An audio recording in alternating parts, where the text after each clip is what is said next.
الله الرحمن الرحيم جاء الحق وزهق الباطل إن الباطل كان زهوقا صدق الله العظيم.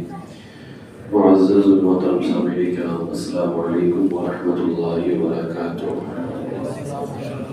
درود شریف کا نذرانہ پیش کر لیں۔ اللہم صلی علی سیدنا مولانا محمد وبارک وسلم صلاۃ و سلام علیک یا رسول اللہ صلی اللہ علیہ وسلم۔ معزز محترم سامعین کرام، السلام علیکم ورحمۃ اللہ تعالی وبرکاتہ۔ آج درس میں تھوڑی دیر انشاءاللہ تعالی کل تراویح کے اندر جو ہم نے تراویح کی نماز میں قرآن پاک کی تلاوت کی ہے اور ان آیات کے اندر جو اہل سنت و جماعت کے عقائد و نظریات کا ذکر ہوا ہے، میں صرف ان عقائد کی طرف اشارہ کروں گا کہ الحمدللہ اللہ رب العزت کے فضل و کرم سے حق اتنا واضح ہے کہ ہم اگر اس کو سمجھنا چاہیں قرآنی آیات کے ذریعے سے تو بے شمار آیات سے بھی اہل سنت و جماعت یعنی مسلک اعلیٰ حضرت کے عقائد و نظریات جو ہے بالکل صاف اور شفاف چمکتے نظر آتے ہیں۔ کل سورۃ الانفال کی تلاوت ہوئی، یہ 9واں پارہ کے اندر سورۃ الانفال کی پہلی آیت امام اہل سنت اعلیٰ حضرت علیہ الرحمہ نے ہمیں یہ عقیدہ عطا فرمایا، اور یہی عقیدہ صحابہ کے زمانے سے آج تک کے ہے کہ رسول پاک صلی اللہ علیہ وسلم ساری کائنات کے مالک ہیں، اللہ نے انہیں مالک بنایا ہے۔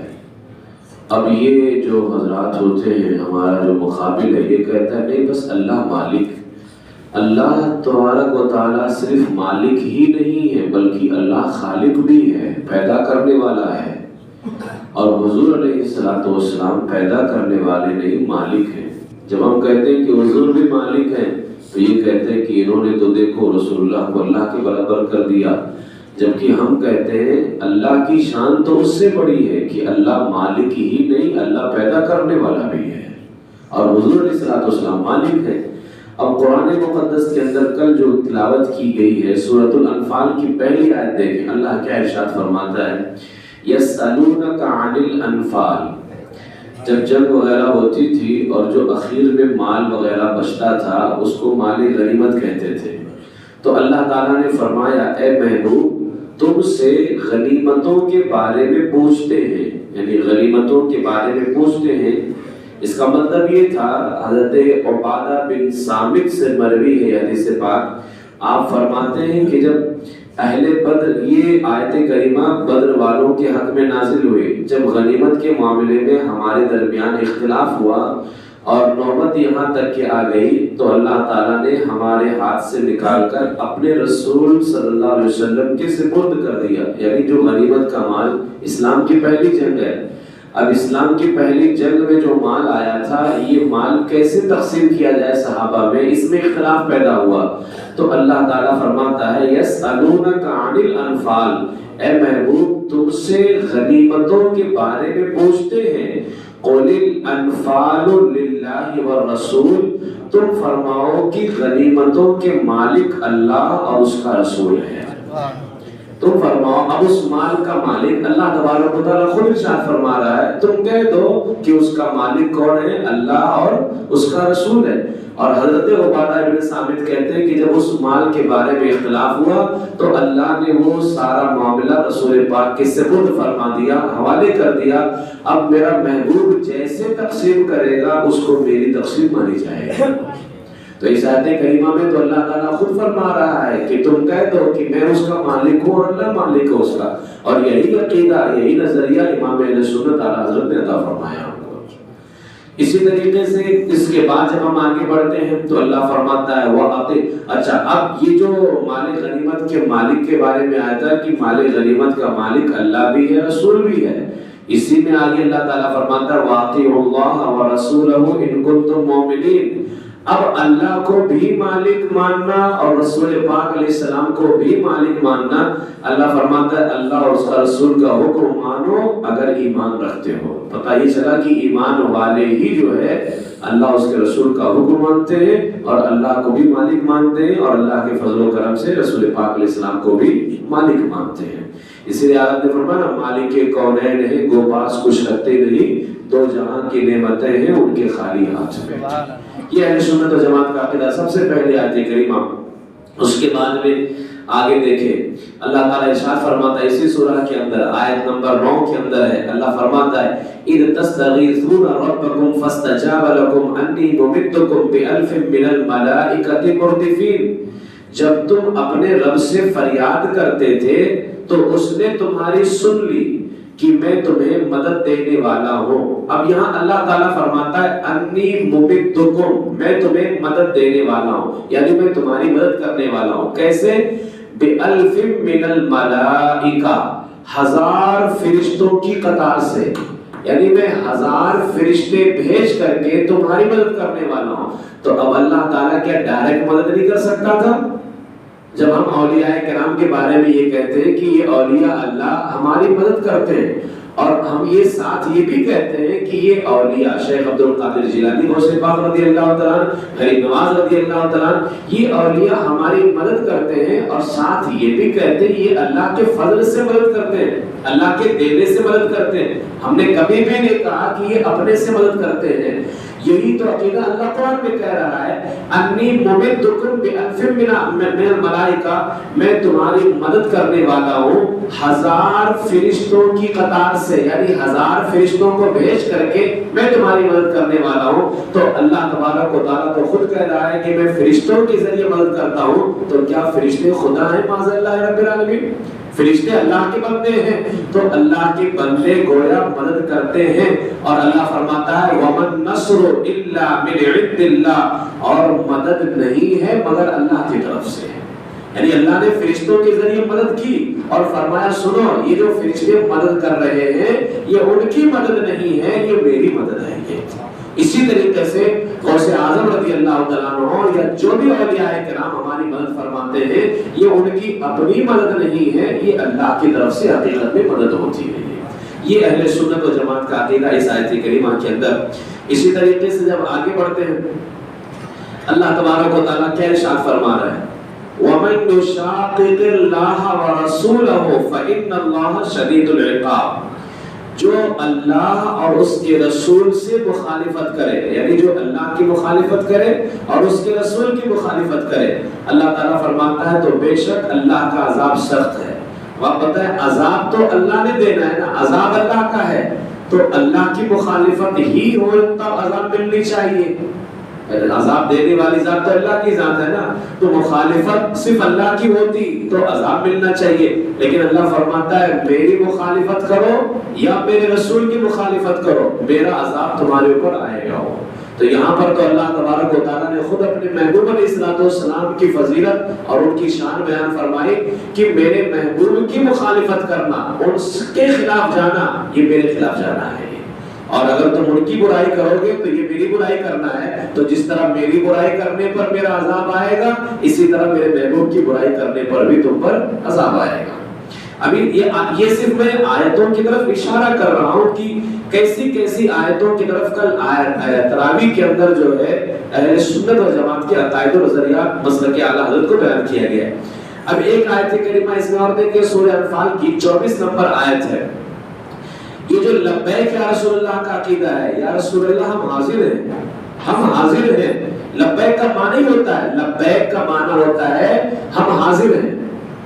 تو اب وہابیہ کہتے ہیں کہ بس وہ لبیک اللہم لبیک لبیک لا شریک لک لبیک، اس کے علاوہ لبیک یا رسول اللہ نہیں کہہ سکتے، جبکہ بخاری شریف کے اندر یہ حدیث پاک موجود ہے، میرے آقا علیہ الصلوۃ والسلام سواری پر سوار ہیں، پیچھے ایک صحابی آپ کے سواری پر ہی بیٹھے ہوئے، کوئی زیادہ دور نہیں بیٹھے تھے، آپ کے پیچھے آپ کے بدن سے لگ کر کے ایک صحابی بیٹھے ہیں، اور یہ حدیث پاک بخاری شریف کے اندر ہے، میرے آقا علیہ السلام نے ان کا نام لے کر کے بلایا۔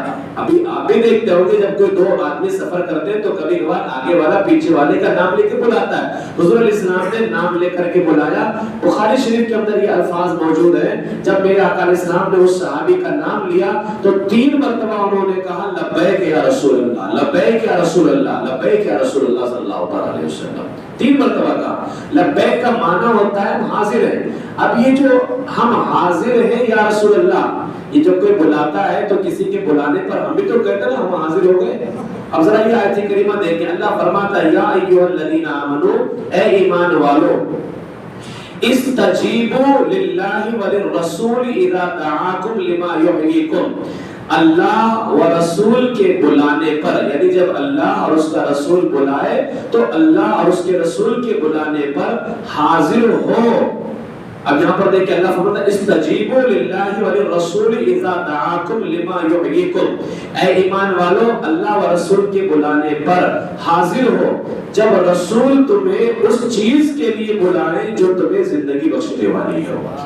اللہ فرماتا ہے یہاں پہ حاضر ہو جاؤ.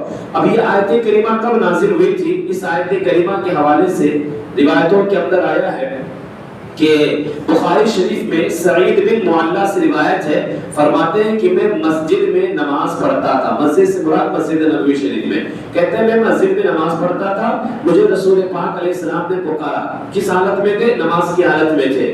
تو فرماتے ہیں کہ مجھے رسول پاک نے پکارا, میں نے جواب نہ دیا کیونکہ میں نماز میں تھا. جب میں نماز سے فارغ ہوا میں نے حاضر خدمت ہو کر عرض کیا یا رسول اللہ میں نماز پڑھ رہا تھا. تو حضور علیہ السلام نے فرمایا کیا اللہ تعالیٰ نے یہ نہیں فرمایا ہے کہ اللہ اس کے رسول کے بلانے پر حاضر ہو جاؤ؟ یعنی تم نے نماز ختم ہونے کا انتظار کیوں کیا؟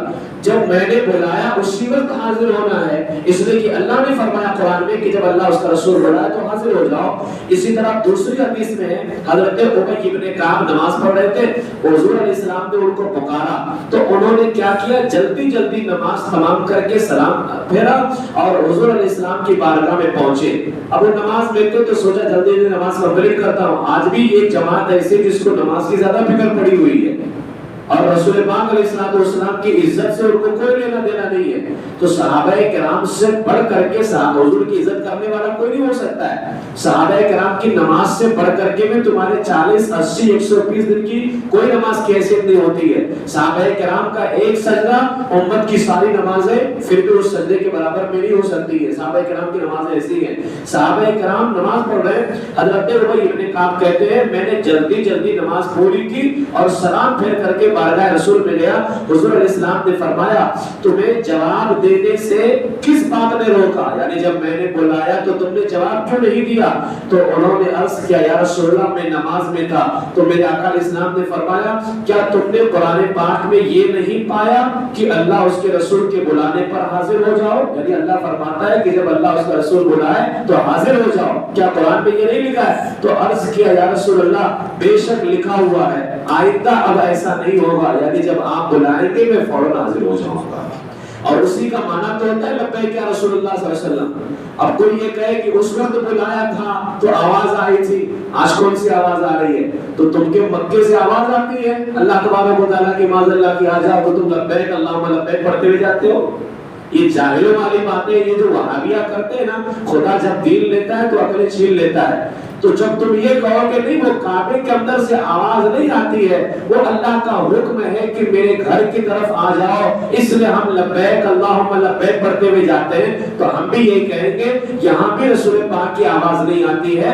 اللہ فرماتا ہے کہ میرے محبوب کی طرف آ جاؤ, جیسے قرآن میں ہے نا یہ فَلَوْ أَنَّهُمْ إِذْ ظَلَمُوا أَنفُسَهُمْ جَاءُوكَ, جب گناہ کر لے جائیں اے محبوب یہ اپنی جانوں پر گناہ ظلم کر بیٹھے, گناہ کر لے جائیں, جاءُوكَ آپ کی بارگاہ میں آ جائیں, تو اللہ تعالیٰ آپ کی بارگاہ میں بھیج رہے ہیں. اور جب اللہ آپ کی بارگاہ میں بھیج رہا ہے تو ہم یہ کہتے ہوئے رسول اللہ کی بارگاہ میں حاضر ہو جا رہے ہیں لبیک یا رسول اللہ صلی اللہ علیہ وسلم, یا رسول اللہ اللہ نے بھیجا آپ کی بارگاہ میں اور ہم حاضر ہو گئے ہیں. تو اس آیت کریمہ سے اب یہ میں اصل میں کہ میرا درس یہ پورا ایک ایک آیت پر مکمل تفصیل کے ساتھ نہیں ہے, میں صرف اشارہ کر رہا ہوں. تو اس آیت کریمہ سے لبیک یا رسول اللہ صلی اللہ علیہ وسلم کا بھی ثبوت ہو رہا ہے. لبیک کا معنی ہی ہوتا ہے یا رسول اللہ میں حاضر ہوں, اور اللہ فرماتا ہے جب میرا محبوب بلائے تو فوراً حاضر ہو جاؤ, فوراً حاضر ہو جاؤ. نماز میں بھی ہو تو تاخیر نہیں کرنا ہے. نماز چھوڑ کر کے جاؤ. اور صحابہ کرام محدثین فرماتے ہیں نماز چھوڑ کر کے اگر تم جاؤ گے رسول پاک کے بلانے پر, جتنی دیر تک رسول پاک اگر حضور علیہ السلام جنگ میں بھیج دے, جنگ میں چلے جاؤ, 3 مہینے تک جنگ کرتے رہو, تو محدثین فرماتے ہیں کہ آپ نماز کی ہی حالت میں رہو گے, نماز کی حالت میں رہو گے, آپ کی نماز ختم نہیں ہونے والی ہے. ہم اور آپ بلا لیں تو نماز چلی جائے گی, رسول پاک علیہ السلام بلائیں تو جانا بھی ہے اور نماز بھی برقرار رہنے والی ہے. اس سے پتا چلا پوری کائنات میں ان کے جیسا کوئی آیا ہی نہیں ہے. اب یہاں عقیدے کا اور ذرا دیکھیں, آج وہابیہ کہتے ہیں کہ وہ تو معاذ اللہ مر کے مٹی میں مل گئے, لیکن امام احمد رضا نے کہا تو زندہ ہے واللہ, تو زندہ ہے واللہ. اب یہ قرآن پاک کی آیت کریمہ کہی ہے وَمَا كَانَ اللَّهُ لِيُعَذِّبَهُمْ وَأَنْتَ فِيهِمْ, اور اللہ کا کام نہیں. اب آپ مجھے بتاؤ, پچھلی جو قومیں آتی تھی, جو امتیں تھیں, اللہ تعالیٰ ان پہ عذاب بھیج دیتا تھا, پوری امت تباہ ہو جاتی تھی. آج کیا 1400 سال کا زمانہ گزر گیا, حضور علیہ السلام کی امت تباہ کی گئی؟ حضور علیہ السلام کی امت پر اللہ نے عذاب نازل کیا, آخر کیوں نہیں نازل کیا؟ اللہ فرماتا ہے وجہ کیا ہے نازل نہ کرنے کی, یعنی پوری امت پر عذاب کیوں نہیں نازل ہو رہا ہے؟ ہاں چند لوگوں پر الگ الگ عذاب آئے ہوئے الگ چیز ہے, لیکن آپ دیکھیں پچھلی قوموں پر پوری قوم پہ اللہ عذاب نازل کر دیتا تھا, لیکن آخر رسول پاک کی امت پر ایک ساتھ عذاب کیوں نہیں نازل ہوتا ہے؟ اللہ فرماتا ہے وما كان الله ليعذبهم وانت فيهم, اور اللہ کا کام نہیں کہ اللہ انہیں عذاب کرے, یعنی اللہ انہیں عذاب نہیں کرے گا. کیوں؟ وانت فيهم, اے محبوب آپ ان کے درمیان میں تشریف فرما ہے. اگر حضور علیہ السلام مر کے مٹی میں مل گئے ہوتے تو آج تو تم کو تباہ و برباد ہو جانا چاہیے تھا. آج اگر تم تباہ و برباد نہیں ہو رہے ہو, اس کا مطلب یہ ہے کہ حضور علیہ السلام زندہ ہیں, اور وہ زندہ ہیں تو تم بھی زندہ اسی لیے ہو. اور یہی عقیدہ امام احمد رضا نے عطا فرمایا تو زندہ ہے واللہ, تو زندہ ہے واللہ. خود اللہ فرماتا ہے کہ آپ ان کے درمیان میں تشریف فرما ہے. اور تشریف رکھنے والا کون ہوتا ہے؟ مردہ ہوتا ہے کہ زندہ ہوتا ہے؟ یہ جو ہے اہل سنت و جماعت کا عقیدہ. اب ذرا دیکھیں, یہاں پر ہم یہ کہتے ہیں کہ ہمارے لیے رسول اللہ کافی ہے, وہابی بدلے میں کہتا ہے اللہ کافی ہے. ہم کہتے ہیں ہمارے لیے غوث پاک کافی ہے, وہابی بدلے میں کہتا ہے اللہ کافی ہے. اس کو پتہ نہیں کیا رد پڑی ہوئی ہے ہمیشہ اللہ کافی ہے, اللہ کافی ہے. اللہ یقیناً کافی ہے, اور اللہ صرف ہم کو نہیں, اللہ رسول اللہ کو بھی کافی ہے, اور اللہ کو کوئی کافی نہیں ہے. اللہ تبارک و تعالیٰ سب کو کافی ہے. اب میں ذرا قرآن مقدس کی آیت کریمہ 10ویں پارے کے اندر ہے. اچھا مجھے ایک بات بتائیے آپ لوگ سب سے پہلے, اگر اللہ کسی کو کافی ہو جائے, یعنی اللہ کسی کے لیے کافی ہو جائے, اب بتاؤ کسی کی ضرورت پڑتی ہے؟ اللہ اگر تمہاری مدد کر دے تو کسی اور کی مدد کی ضرورت پڑے گی؟ اگر کوئی بڑا آدمی آپ کی مدد کرے, چھوٹے کی ضرورت پڑے گی؟ بھائی سب تو اللہ کے بعد ہی ہے نا. حضور علیہ السلام کا مقام و مرتبہ مخلوق میں سب سے بڑا ہے, اللہ سے بڑا نہیں ہے نا, یہ درست, مخلوق میں سب سے بڑا ہے, اللہ سے بڑا نہیں ہے. اب ذرا یہاں دیکھیں اللہ کیا فرماتا ہے, یا ایھا النبی, اے نبی, اے غیب کی خبریں بتانے والے, اے غیب کی خبریں بتانے والے نبی, حسبک اللہ, اللہ تم کو کافی ہے. اب یہاں اللہ تعالیٰ کس سے کہہ رہا ہے؟ حضور سے کہہ رہا ہے. کیا کہہ رہا ہے؟ اللہ تم کو کافی ہے. حسبک اللہ, اللہ تم کو کافی ہے. اور آگے کہہ رہا ہے وَمَنِ اتَّبَعَكَ مِنَ الْمُؤْمِنِينَ, اور مومنوں میں سے جو ایمان لے کر کے آئے, جنہوں نے آپ کی پیروی کی, وہ مومن بھی آپ کو کافی ہے. تو جب اللہ کافی تھا تو مومن کافی کیوں ہوئے؟ کیا مومن معاذ اللہ سے بڑھ گیا؟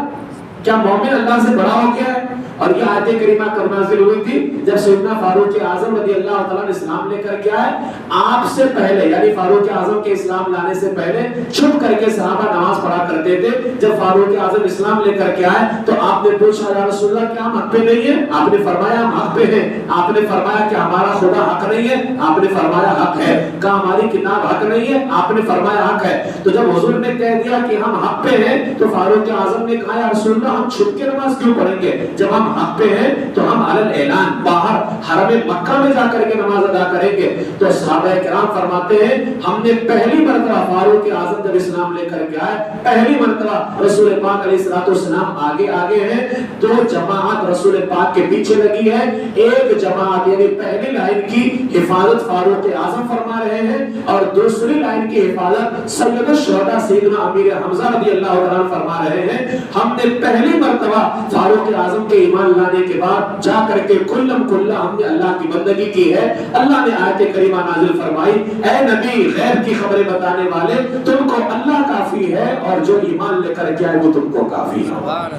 اب آپ مجھے بتاؤ اگر اللہ تعالیٰ مدد کر رہا ہے تو کسی اور کی مدد کی کیا ضرورت پڑ سکتی ہے؟ لیکن اللہ تعالیٰ خود فرما رہا ہے جو ایمان والے ہیں وہ بھی مدد کرتے ہیں اور وہ بھی کافی ہے.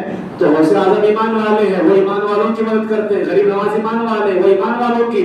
ہم سمجھ گئے کہ تم مدد کے قائل نہیں ہو, مدد کا انکار کرتے ہو تو تمہارا ایمان ہی نہیں ہے. اور اللہ تعالیٰ تو یہاں صاف فرما رہا ہے وَمَنِ اتَّبَعَكَ مِنَ الْمُؤْمِنِينَ, جو مومنوں میں سے ہیں وہ مدد کرنے والے ہیں. تو اب ظاہر سی بات ہے تمہارا تو ایمان ہی نہیں ہے تو تم کہاں سے مدد کرنے والے ہوگے؟ تو اس آیت کریمہ کے اندر بھی اللہ تعالیٰ ارشاد فرما رہا ہے کہ اللہ کافی ہے. اور اچھا کس سے کہہ رہا ہے؟ نبی سے کہہ رہا ہے کہ نبی تمہیں اللہ کافی ہے اور مومن یعنی تمہاری مدد اللہ بھی کرنے والا اور مومن. اگر نبی کی مدد اللہ کر سکتا ہے اور مومن جو ان کی غلامی اختیار کرے تو بتاؤ اگر نبی کی مدد ان کا غلام کر سکتا ہے تو کیا نبی اپنے غلاموں کی مدد نہیں کر سکتا ہے؟ معاذ اللہ رب العالمین. اور جس کا ذکر اللہ قرآن میں کر رہا ہے. یہ ہے یہاں پر عقیدہ, ورنہ بھی تو اس پر کافی لمبا کلام ہو سکتا ہے. اب میں سورۃ التوبہ کے اندر سورۃ التوبہ کے اندر ذرا دیکھیں. سورۃ التوبہ کے اندر آیت ہے 13 نمبر آیت. اللہ تعالیٰ کیا ارشاد فرماتا ہے؟ اچھا اللہ رب العزت کا ڈر ہونا چاہیے نا. ہم کہتے ہیں اللہ کا بھی ڈر ہو اور رسول پاک کا بھی ڈر ہونا چاہیے. اور یہ ہم جب کہتے ہیں تو کہتے ہیں یہ بریلویوں کا عقیدہ ہے. یہ بریلویوں کا نہیں, یہ قرآن کا عقیدہ ہے. یہ قرآن کا. اللہ تعالیٰ کیا ارشاد فرماتا ہے فَاللَّهُ أَحَقُّ أَن تَخْشَوْهُ إِن كُنتُم مُؤْمِنِينَ. اب یہاں پر آپ دیکھیں یہ پوری اصل میں پیچھے سے آیت کریمہ موجود ہے جس کے اندر اس بات کا ذکر تھا کہ تم ڈرو, میرے محبوب سے بھی ڈرو. اور پھر اللہ تعالیٰ آخر میں ارشاد فرماتا ہے فَاللَّهُ أَحَقُّ أَن تَخْشَوْهُ إِن كُنتُم مُؤْمِنِينَ. تو اللہ اس کا زیادہ مستحق ہے کہ اس سے ڈرو اگر ایمان رکھتے ہو. پہلے وہ پوری تفسیر کا ذکر کیا. اب یہ آیت کریمہ جو ہے نا وَإِنَّكَسُوا أَيْمَانَهُم مِّن بَعْدِ عَهْدِهِمْ, یہ کچھ لوگوں نے اپنی جو ہے قسموں کو توڑ دیا تھا ایمان لانے کے بعد میں, تو اللہ تبارک و تعالیٰ نے اس کا پورا ذکر کیا اور پھر آخر میں ارشاد فرمایا اللہ اس بات کا زیادہ مستحق ہے کہ اللہ سے ڈرو اگر ایمان رکھتے ہو. اسی طریقے سے اب یہاں ایک آیت کریمہ جو بہت ہی تفصیل طلب ہے, یہاں پر ذرا دیکھیں. اس میں اللہ تعالیٰ ارشاد فرماتا ہے, یہ آیت کریمہ جو ہے سورۃ التوبہ کی آیت نمبر 23-24 ہے. اللہ فرماتا ہے یا ایھا الذین آمنوا. اب یہاں جو مسلک اعلیٰ حضرت میں سختی پائی جاتی ہے, اعلیٰ حضرت نے فرمایا نا کہ غیظ میں جل جائیں بے دینوں کے دل, یا رسول اللہ کی کثرت کیجیے. اور حضور تاج الشریعہ نے فرمایا نبی سے جو ہو بے گانا اسے دل سے جدا کر دیں. حضور سے جو الگ ہو جائے وہ ہمارے دل سے الگ ہے. نبی سے جو ہو بے گانا اسے دل سے جدا کر دیں. پدر مادر برادر جان و ماں ان پر جان و مال ان پہ فدا کر دیں. اب یہ سختی کیا معاذ اللہ جو آج لوگ یہ بناتے ہیں کہ امام احمد رضا نے گڑھ کر کے دے دیا, اتنی سختی نہیں ہونی چاہیے, نرمی ہونی چاہیے, نرمی کا ہاتھ رکھنا چاہیے. اللہ تعالیٰ کیا فرماتا ہے یا ایھا الذین آمنوا لا تتخذوا آباءکم واخوانکم اولیاء ان استحبوا الکفر علی الایمان. مجھے بتاؤ حضور علیہ السلام کی گستاخی کرنا کفر ہے کہ ایمان ہے؟ کیا ہے بندہ کافر ہوگا کہ مومن رہے گا؟ کافر ہو جائے گا. اور اللہ تعالیٰ کیا فرماتا ہے اے ایمان والوں اپنے باپ اور اپنے بھائیوں کو دوست نہ سمجھو اگر وہ ایمان پر کفر کو پسند کریں. یعنی ایمان پر کفر کو پسند کر رہے ہیں تو تمہارے باپ کیوں نہ ہو, تمہارے بھائی کیوں نہ ہو. اللہ فرماتا ہے لا تتخذوا اولیاء, ان کو اپنا دوست نہ سمجھو.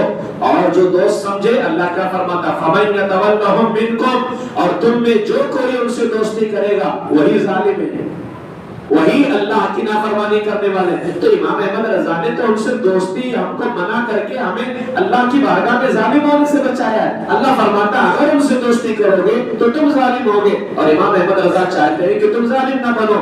تو امام احمد رضا نے اگر اللہ کی بارگاہ میں ہمیں ظالم ہونے سے بچایا تو یہ امام احمد رضا کا جرم تھوڑی نہ ہے, یہ تو اللہ تعالیٰ قرآن میں بیان فرما رہا ہے. تو معاذ اللہ, کیا معاذ اللہ یہ قرآن کا بھی جرم کہلاؤ گی تم اس کو کہ قرآن کہہ رہا ہے ان کے ساتھ سختی کرو. اب آگے اللہ فرماتا ہے قل ان کان آباؤکم وابناؤکم واخوانکم وازواجکم وعشیرتکم واموال اقترفتموها, میرے محبوب تم فرماؤ اگر تمہارے باپ, تمہارے بیٹے, تمہارے بھائی, تمہاری عورتیں, تمہارا کنبہ یعنی خاندان, تمہاری کمائی کے مال اور وہ سودا جس کے نقصان کا تمہیں ڈر ہے اور تمہارے پسند کے مکان, یعنی یہ ساری چیزیں گنائی کہ تمہارا باپ, تمہارا بیٹا, تمہارا بھائی, تمہاری عورتیں, تمہارا خاندان, تمہاری کمائی کے مال, تمہارا سودا یعنی تمہارا تجارت کا سامان جس کے نقصان کا تمہیں ڈر ہے کہ کہیں یہ نقصان نہ ہو جائے, اور جو تمہارے پسندیدہ مکان ہے. اللہ فرماتا ہے میرے محبوب کہہ دو یہ چیزیں یعنی باپ, بیٹا, بھائی, عورتیں, خاندان, کمائی کے مال اور تجارت اور پسندیدہ مکان, یہ چیزیں اللہ اور اس کے رسول اور اللہ کی راہ میں لڑنے سے زیادہ اگر پیاری ہوئی, یعنی باپ پیارا ہے, بیٹا پیارا ہے, بھائی پیارا ہے, مکان پیارا ہے, مال پیارا ہے, اگر یہ زیادہ پیاری ہوئی تو راستہ دیکھو, انتظار کرو یہاں تک کہ اللہ اپنا حکم لے کر کے آئے. اور اللہ کا حکم کیا ہے؟ اللہ فرماتا ہے واللہ لا یہدی القوم الفاسقین, اللہ تعالیٰ فاسقوں کو ہدایت نہیں دیتا ہے. یعنی ایسے لوگ جو اللہ اس کے رسول سے بڑھ کر کے باپ سے پیار کرے, بیٹے سے پیار کرے, بھائی سے پیار کرے, خاندان سے پیار کرے, مال سے پیار کرے, اپنی پسندیدہ چیزوں سے پیار کرے, اگر اللہ اس کے رسول سے بڑھ کر کے پیار ہے تو اللہ تعالیٰ فرماتا ہے انتظار کرو, اللہ اپنا حکم لے کر کے آئے گا. اور اللہ تعالیٰ فاسقوں کو ہدایت نہیں دیتا ہے. اس سے پتا چلا کہ سب سے زیادہ محبت ہمیں کس سے ہونی چاہیے؟ اللہ اس کے رسول سے ہونی چاہیے. اور یہی امام اہل سنت اعلیٰ حضرت علیہ رحمٰن نے ہمیں عطا فرمایا ہے کہ اللہ اس کے رسول کی محبت یہ سب سے اعلیٰ محبت ہے. اگر اللہ اس کے رسول کی محبت ہے تو پھر باپ بھی ہے, بھائی بھی ہے, بیٹا بھی ہے, خاندان بھی ہے, مال بھی ہے, جائیداد بھی ہے, سب کچھ ہے. اور اگر اللہ اس کے رسول کی محبت نہیں ہے تو پھر سب کچھ بیکار ہے. یہ اس آیت کریمہ کے اندر جو ہے بتلایا گیا ہے. اب اسی کے اندر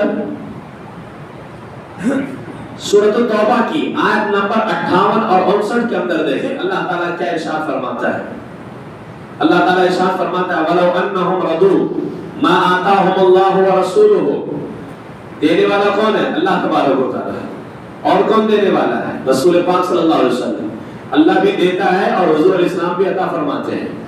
یہی ہمارا عقیدہ ہے اور یہ قرآن کا عقیدہ ہے. اور جب یہ وہابی کے سامنے کہتے تو وہابی پھر منہ سے نکال دیتا ہے بس اللہ ہی دیتا ہے. اور اعلیٰ حضرت نے فرمایا کون دیتا ہے؟ دینے کو منہ چاہیے, دینے والا ہے سچا ہمارا نبی. اللہ کیا ارشاد فرماتا ہے؟ اچھا حضور کے دینے پہ راضی بھی ہر کوئی نہیں ہوتا ہے. اللہ فرماتا ہے کون راضی ہوگا؟ وَلَوْ أَنَّهُمْ رَضُوا, رضو مطلب راضی ہونا, وَلَوْ أَنَّهُمْ رَضُوا مَا آتَاهُمُ اللَّهُ وَرَسُولُهُ. اور کیا اچھا ہوتا اگر وہ اس پر راضی ہوتے جو اللہ اس کے رسول نے ان کو دیا ہے. اللہ تعالیٰ چاہ رہا ہے کہ تم راضی ہو جو میں دوں اور میرا رسول دے. اللہ کیا اچھا ہوتا اگر وہ اس پر راضی ہوتے. کس پر؟ جو اللہ و رسول نے ان کو دیا. اچھا جب ملتا راضی بھی ہوتے. اور اللہ فرماتا ہے کاش میرے محبوب کے دینے پر وہ راضی بھی ہوتے. اور کیا کہتے؟ قالوا حسبنا اللہ. اور یہ بھی کہتے ہمیں اللہ کافی ہے. ہمیں اب بتاؤ رسول پاک دے رہے ہیں اور اللہ فرماتا ہے راضی بھی ہو جاؤ اور کہو ہمیں اللہ کافی ہے. اس سے پتہ یہ چل رہا ہے کہ اللہ خود فرما رہا ہے میرا محبوب جو دے رہا ہے وہ میں دینے والا ہوں. میرا محبوب جو دے رہا ہے میں دینے والا ہوں. اللہ فرماتا ہے اور کیا اچھا. یہ پوری آیت کریمہ 59 نمبر آیت جو ہے یہ سورۃ التوبہ کی 59 نمبر آیت. اچھا یہ میں ترجمے اعلیٰ حضرت کنز الایمان کا ترجمہ کر رہا ہوں, یہ آپ خود بھی جا کر کے پڑھ سکتے ہو. اس میں سورۃ التوبہ کی آیت نمبر 59 اللہ فرماتا ہے اور کیا اچھا ہوتا اگر وہ اس پر راضی ہوتے جو اللہ و رسول نے ان کو دیا اور کہتے ہمیں اللہ کافی ہے. اب دیتا ہے ہمیں اللہ اپنے فضل سے اور اللہ کا رسول. اللہ دیتا ہے اپنے فضل سے اور اللہ کا رسول. تو اللہ تعالیٰ تو خود یہاں کہہ رہا ہے کہ رسول دیتا ہے. جس کا بندہ ہے جب وہ خود کہہ رہا ہے کہ وہ دیتا ہے تو پھر بندے کو تو مان لینا چاہیے. جب خدا خود کہہ رہا ہے کہ وہ دیتا ہے تو پھر تمہیں ماننے میں کیا جاتا ہے؟ اِنَّا إِلَى اللَّهِ رَاغِبُونَ، اللہ فرماتا ہے ہمیں اللہ ہی کی طرف رغبت ہے. یعنی جو رسول پاک علیہ السلام کی عطا کو مانتے ہیں نا، حضور علیہ السلام کے دینے کو مانتے ہیں، وہ یقیناً اللہ ہی کی طرف رغبت کرنے والے، وہ حقیقت میں اللہ والے ہیں. اور اللہ یہ فرما رہا ہے کہ ہمیں اللہ ہی کی طرف رغبت ہے. اب آپ مطلب اس آیت کریمہ کے اندر تو صاف الفاظ کے اندر لکھا ہوا ہے، اللہ خود فرماتا ہے کیا اچھا ہوتا اگر وہ اس پہ راضی ہوتے جو اللہ اس کے رسول نے دیا ہے. یعنی اللہ نے بھی دیا اور رسول نے دیا ہے. تو پتہ یہ چلا کہ اللہ بھی عطا کرتا ہے اور رسول علیہ السلام بھی عطا فرماتے ہیں. اور میرے آقا علیہ السلام تو خود اشارے سے بات میں ارشاد فرمایا انما انا قاسم واللہ یعطی، اللہ مجھے عطا کرتا ہے اور میں وہی لوگوں میں تقسیم فرمایا کرتا ہوں. یہ بخاری شریف کی حدیث ہے پاک. اب یہاں پر ایک عقیدہ یہاں پر اور سنتے ہوئے چلیں. اللہ تعالیٰ کیا ارشاد فرماتا ہے وَمِنْهُمُ الَّذِينَ يُؤْذُونَ النَّبِيَّ وَيَقُولُونَ هُوَ أُذُنٌ قُلْ أُذُنٌ خَيْرٌ لَكُمْ يُؤْمِنُ بِاللَّهِ وَيُؤْمِنُ لِلْمُؤْمِنِينَ وَرَحْمَةٌ لِلَّذِينَ آمَنُوا مِنْكُمْ وَالَّذِينَ يُؤْذُونَ رَسُولَ اللَّهِ لَهُمْ عَذَابٌ أَلِيمٌ. یہ جو ہے سورۃ التوبہ کی آیت نمبر 61 سے لے کر کے یہاں پر آیت نمبر 66 تک کے اس کا پورا ترجمہ دیکھ لیں. اللہ تعالیٰ کیا ارشاد فرماتا ہے اور ان میں کوئی وہ ہے کہ ان غیب کی خبریں دینے والے کو ستاتے ہیں، یعنی رسول پاک کو ستاتے ہیں اور کہتے ہیں. یہ جو صحابہ کرام میں چھپے ہوئے منافقین تھے نا، منافقین جیسے آج ہمارے یہاں وہابی چھپے ہوئے ہیں، ایسے اس زمانے میں منافقین چھپے ہوتے تھے. تو اللہ نے فرمایا اور ان میں کوئی وہ ہے کہ ان غیب کی خبریں دینے والے کو ستاتے ہیں اور کہتے ہیں وہ تو کان ہیں. کان کا مطلب ہوتا ہے کہ یعنی منافقین جب حضور کی بارگاہ میں آتے تھے نا تو کہتے تھے ہم تو آپ پر ایمان لے کر کے آئے، ہم آپ کی بات مانتے ہیں. اور جب اپنے شیطانوں سے جا کے ملتے تھے، اپنے دوستوں سے، جس کو اللہ نے قرآن میں پہلے پارے میں ذکر کیا ہے وَإِذَا خَلَوْا إِلَىٰ شَيَاطِينِهِمْ، اپنے شیطانوں سے ملتے ہیں قَالُوا إِنَّا مَعَكُمْ، تو کہتے ہیں ہم تو تمہارے ساتھ ہیں. اور پھر جب ان کے شیطان کہتے تھے تم کہتے ہو ہمارے پاس آ کر کے تم ہمارے ساتھ ہو، لیکن جب رسول اللہ کی بارگاہ میں جاتے ہو تو کہتے ہو یا رسول اللہ آپ پر ایمان لے کر کے آئے. تب جانتے ہو انہوں نے کیا جواب دیا؟ منافقوں نے کہا انما نحن مستہزئون، ہم تو معاذ اللہ مذاق کرنے جاتے ہیں، حضور کی بارگاہ میں مذاق کرنے جاتے ہیں. یہی کام تو وہابیہ کا بھی ہے، یہی کام وہابیہ کا ہے. جب تمہارے پاس آئے گا میٹھی میٹھی باتیں کرے گا، اللہ اس کے رسول کی باتیں کرے گا. مجھے سمجھ میں نہیں آتی جو بندہ تمہیں بلانے آیا تھا کہ چلو اللہ اس کے رسول کی باتیں کرتے ہیں، 40 دن کے بعد وہی بندہ آتا ہے فاتحہ نہیں کرنے کا، ولیوں کے مزار پہ نہیں جانے کا. ارے وہ اللہ اس کے رسول کی بات سکھانے لے گیا تھا، فاتحہ سے رکوانے لے کے گیا تھا. 40 دن کے اندر اس نے کیا کر ڈالا تیرے ساتھ میں؟ تو یہاں آ کر کے میٹھی میٹھی باتیں کریں گے، چلو اللہ اس کے رسول کی باتیں کرتے ہیں، چلو نماز کی باتیں. تو آنے کے بعد میں تجھے 5 ٹائم کے بجائے ظہر عصر کے درمیان نفل پڑھتے رہنا چاہیے تھا، مغرب کے بعد میں تجھے صلاۃ الاوابین پڑھنا چاہیے تھا، فجر سے پہلے اٹھ کر کے تہجد پڑھنا چاہیے تھا. یہ سب نہ کرتے ہوئے 40 دن کے بعد میں آتا ہے فاتحہ نہیں کرنے کا، ولیوں کے مزار پہ نہیں جانے کا، رسول اللہ سے نہیں ماننے کا، وہ کچھ نہیں دینے والے. 40 دن کے اندر اس نے کون سے تجھے اللہ اس کے رسول کی بات پلائی ہے؟ یہی کام منافقوں کا تھا کہ رسول پاک کی بارگاہ میں آتے ہم آپ پر ایمان لے کر کے آئے اور اپنے شیطانوں سے ملتے تو کہتے ہم تو معاذ اللہ مذاق کرنے گئے تھے. یہی وہابی آج اس زمانے میں ہمارے آقا علیہ السلام سے مذاق کرتے تھے اور آج ان کے غلاموں سے آ کے مذاق کرتے ہیں. تو اللہ نے فرمایا اور ان میں کوئی وہ ہے کہ ان غیب کی خبریں دینے والے کو ستاتے ہیں اور کہتے ہیں وہ تو کان ہے کہ رسول پاک کی بارگاہ میں آتے میرے آقا علیہ السلام کیا سب کی سن لیا کرتے تھے. تو وہ کہتے سمجھتے تھے کہ وہ تو کان ہے، ہم کچھ بھی جا کے بول دیں گے سن لیں گے.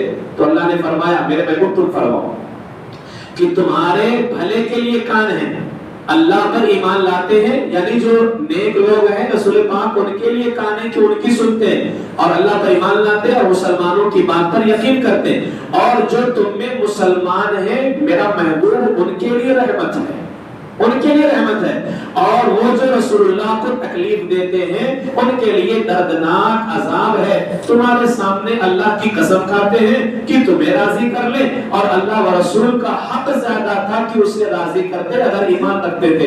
یعنی مسلمانوں کے پاس میں آتے ہیں تو کہتے ہیں کہ ہم تو اللہ اس کے رسول کو راضی کرتے ہیں، ہم تو مومنوں کے ساتھ میں ہیں. تو اللہ فرماتا ہے مومنوں کو راضی کرو یہ اچھی چیز ہے، لیکن مومنوں سے زیادہ حق تو اللہ اس کے رسول کا تھا کہ اللہ اس کے رسول کو راضی کر دیں. تو ہم آبیہ سے کہتے تم ہمارے پاس میں آ کر کے طرح طرح کے دعوے کرتے ہو.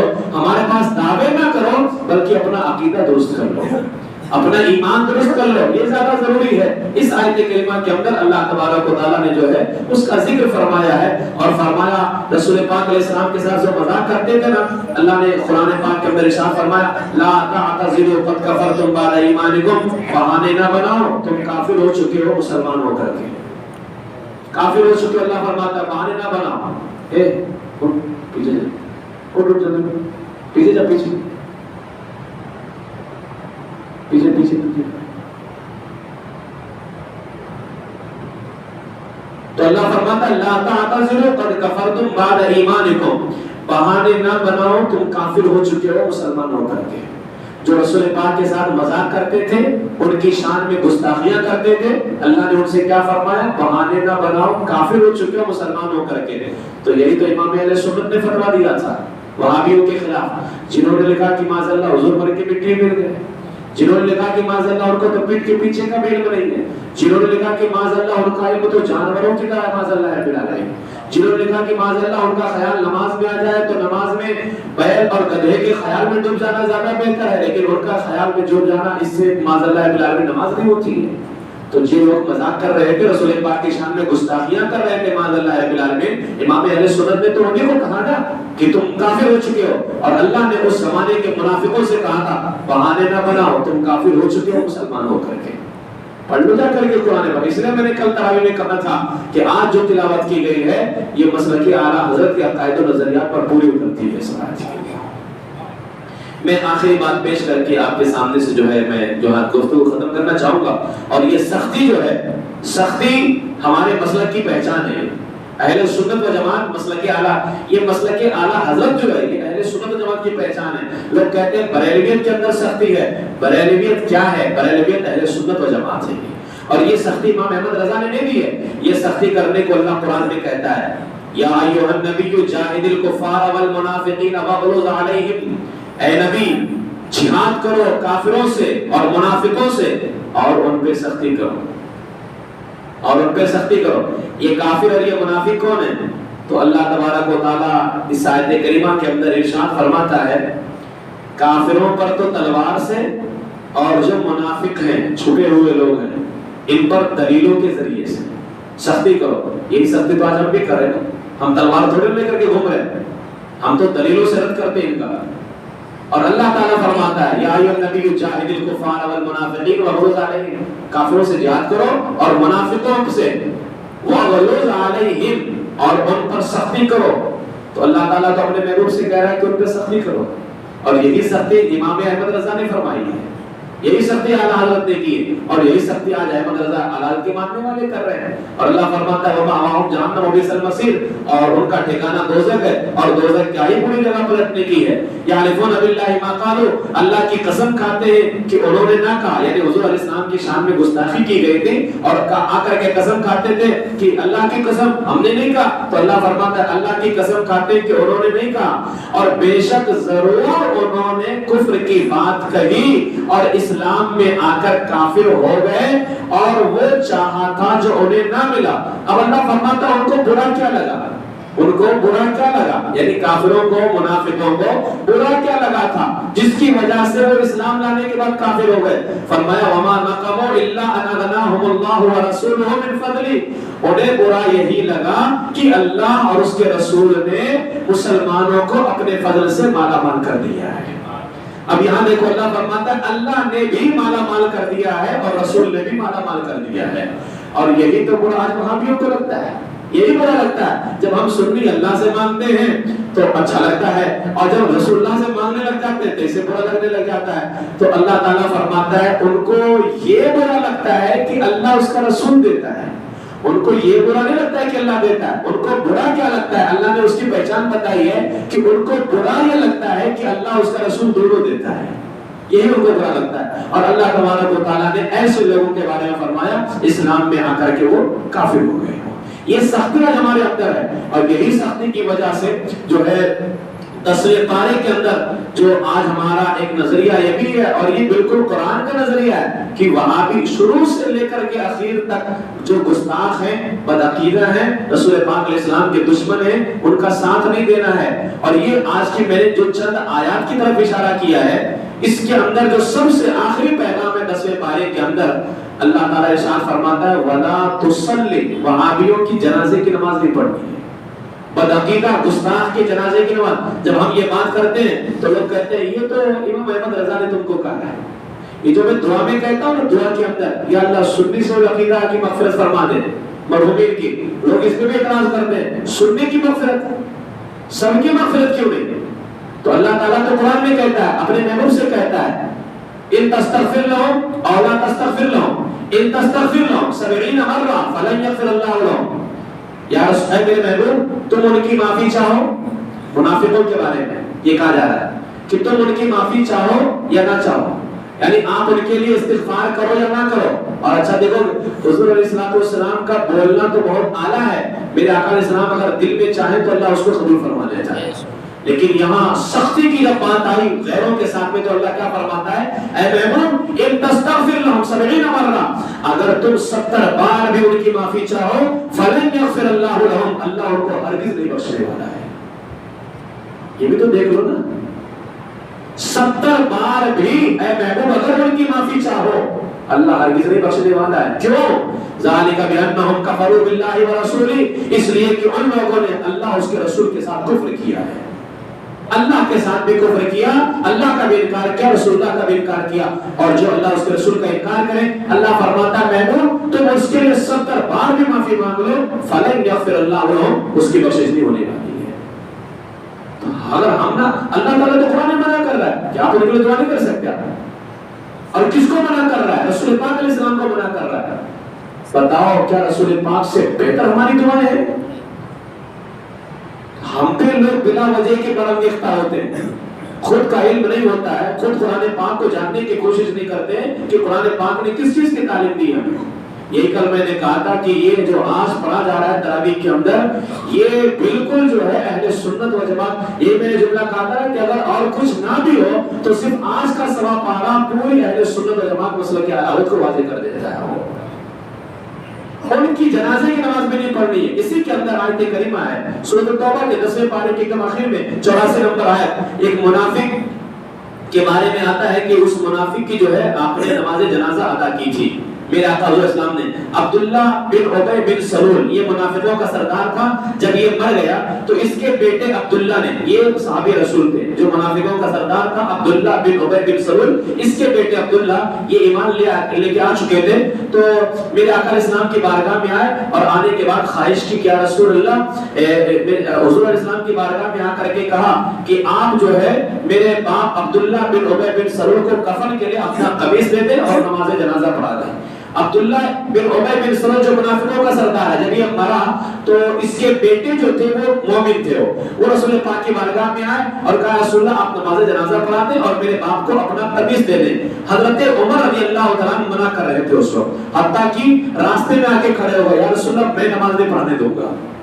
اب آپ بتائیں آج ہم منع کرتے دو, کہتے ہیں آپ منع کر رہے ہیں. حضرت عمر فاروق تو رسول اللہ کے راستے میں کھڑے ہو گئے تھے, حضور علیہ السلام کے سامنے کسی کی ہمت ہے, لیکن سیدنا فاروق اعظم رضی اللہ تعالیٰ کا دل ہی نہیں کر رہا تھا کہ منافق کی نماز جنازہ آپ پڑھیں. راستے میں کھڑے ہو گئے, لیکن چونکہ اس وقت اللہ کی جانب سے کوئی منع کا حکم آیا نہیں تھا, کوئی آیت کریمہ نازل نہیں ہوئی تھی, اور حضور علیہ السلام کو معلوم تھا کہ میرے آقا علیہ السلام اگر یہ عمل کرتے ہیں کہ اس کو قمیص دیتے ہیں منافق, اگر اس کو اپنا قمیص دیتے ہیں اور جنازہ پڑھاتے ہیں ہزاروں لوگ ایمان لے کر کے آ جائیں گے. اور وہی ہوا جب میرے آقا علیہ السلام نے نماز پڑھائی اس منافق کی, اس کے بعد میں ہزاروں کافر ایمان لے کر کے آئے تھے. تو کیا تم کو نہیں معلوم ہے کہ تم پڑھاؤ گے تو ہزاروں کافر ایمان لے کر کے آئیں گے؟ اچھا جیسے ہی حضور علیہ السلام نے اچھا قمیص کیوں دیا تھا؟ قمیص دینے کی وجہ تھی کہ حضور علیہ السلام کے جو چچا تھے نا حضرت عباس, جب حضرت عباس بدر میں قیدی بن کر کے آئے تھے تو اس منافقوں کے سردار نے حضرت عباس کو اپنا کرتا دیا تھا, حضور کے چچا کو, اور حضور اسلام کے چچا ایمان لے آئے تھے. تو اس منافق کے سردار نے حضرت عباس کو کرتا دیا تھا, حضور علیہ السلام اپنا کرتا دے کر کے وہی بدلہ چکانا چاہتے تھے کہ میرے چچا کو جو اس نے کرتا دیا, اور اللہ تعالیٰ کافر اگر کوئی نیک کام کرے تو اس کا بدلہ اللہ دنیا میں دے کے ختم کر دیتا ہے. تو حضور اسلام نے اس کا بدلہ دیا اور نماز جنازہ میرے آقا علیہ السلام نے پڑھائی, اور حضرت عمر چاہتے تھے کہ اس کی نماز جنازہ نہ پڑھائی جائے. حضور علیہ السلام جیسے ہی نماز جنازہ پڑھا کر کے ہٹے, اللہ نے آیت کریمہ نازل فرمائی وَلَا تُصَلِّ عَلَىٰ أَحَدٍ مِّنْهُمْ مَاتَ أَبَدًا وَلَا تَقُمْ عَلَىٰ قَبْرِهِ, اے محبوب ان میں سے کسی کی میت پر کبھی نماز نہ پڑھنا, نماز پڑھنا تو دور کی بات ہے, وَلَا تَقُمْ عَلَىٰ قَبْرِهِ, ان کی قبر پر بھی کبھی کھڑے نہیں ہونا. اللہ تعالیٰ فوراً فرما دیا، کیوں؟ بے شک وہ اللہ اس کے رسول کے منکر ہوئے اور کافر ہی مر گئے ہوں۔ تو ابھی تک منع نہیں کیا گیا تھا۔